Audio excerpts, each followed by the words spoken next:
कभी सोचा है कि कुछ कहानियां हमें इतना क्यों डराती हैं, मतलब हमारे जहन में बस जाती हैं।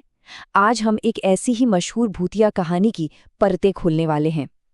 हम सिर्फ ये नहीं देखेंगे कि कहानी में क्या हुआ, बल्कि ये समझेंगे कि हमें डराने के लिए कहानी को कैसे बुना गया।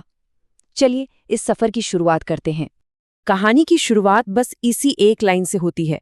ये सिर्फ एक सलाह नहीं है, ये एक चेतावनी है, एक अशुभ संकेत।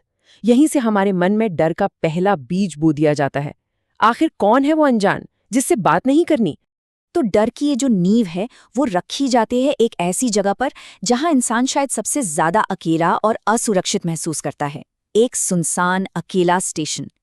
यहाँ का माहौल और अकेलापन ही कहानी के पहले किरदार बन जाते हैं। जरा इस सीन को सोचिए।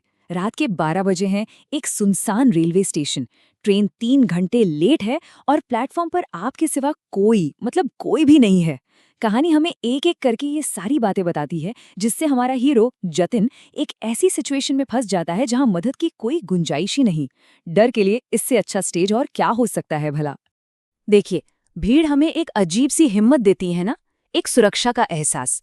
लेकिन यहाँ कहानी उस एहसास को सबसे पहले तोड़ती है। अब जतिन उस खाली प्लेटफॉर्म पर एकदम अकेला है और हर एक आवाज, हर एक परछाई उसे डरा रही है। वो प्लेटफॉर्म अब सिर्फ एक प्लेटफॉर्म नहीं, बल्कि एक शिकारगाह जैसा लगता है। तभी एक बिल्कुल खाली पुरानी सी ट्रेन स्टेशन पर आकर रुकती है। अंदर कोई नहीं है। कोई भी होता तो शायद एक बार सोचता, लेकिन जतिन उसमें चढ़ जाता है। और बस यही वो पल है, यही वो फैसला है जहां से वापसी का कोई रास्ता नहीं बचता। ये एक ऐसे सफर का टिकट है जो उसने खुद खरीदा है। तो ट्रेन चल पड़ती है और दरवाजे बंद। अब जतिन बाहरी दुनिया से पूरी तरह कट चुका है, लेकिन वो उस डिब्बे में अकेला नहीं है, एक रहस्यमयी सहयात्री के साथ। अब कहानी का तनाव एक बिल्कुल ही नए लेवल पर जाने वाला है। डर कभी भी एकदम से नहीं आता, वो धीरे धीरे बढ़ता है। पहले तो सिर्फ एक खाली डिब्बा, फिर एक कोने में बैठा हुआ वो आदमी, फिर ये एहसास कि ट्रेन कहीं रुक ही नहीं रही, और फिर सबसे खौफनाक बात, वो अजनबी जानता है कि जतिन के दिमाग में क्या चल रहा है। अब ये कोई आम सफर नहीं रहा, ये कुछ और ही है।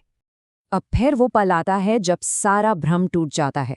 एक पल में वो साधारण सा दिखने वाला आदमी एक ऐसे भयानक रूप में बदल जाता है जिसे देखकर किसी की भी रूह कांप जाए। अब जतिन को पूरा यकीन हो जाता है कि ये कोई मजाक नहीं, उसकी जान असल में खतरे में है।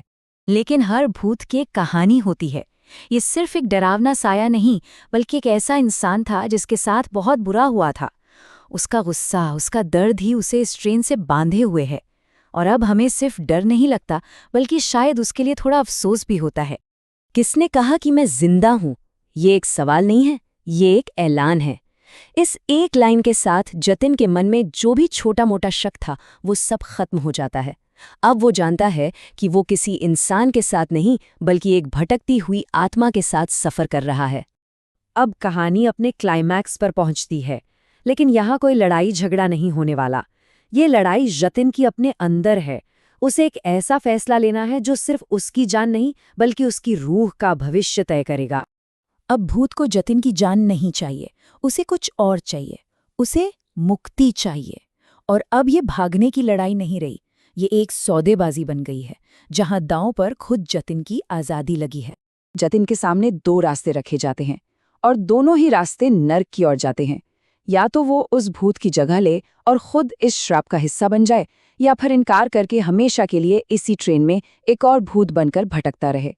ये एक ऐसा जाल है जहां से जीतना नामुमकिन है। जतिन के फैसले के साथ कहानी अपने अंत की तरफ बढ़ती है, लेकिन यहाँ हमें पता चलता है कि असली डर मौत नहीं है, बल्कि एक कभी न खत्म होने वाला श्राप है, एक अंतहीन सफर। जतिन एक बहुत बड़ा बलिदान देता है और भूत की शर्त मान लेता है, और जैसे ही वो ये करता है, भूत को शांति मिल जाती है और वो गायब हो जाता है। एक पल के लिए लगता है कि चलो सब ठीक हो गया, जतिन ने सही फैसला किया। लेकिन वो शांति एक धोखा थी।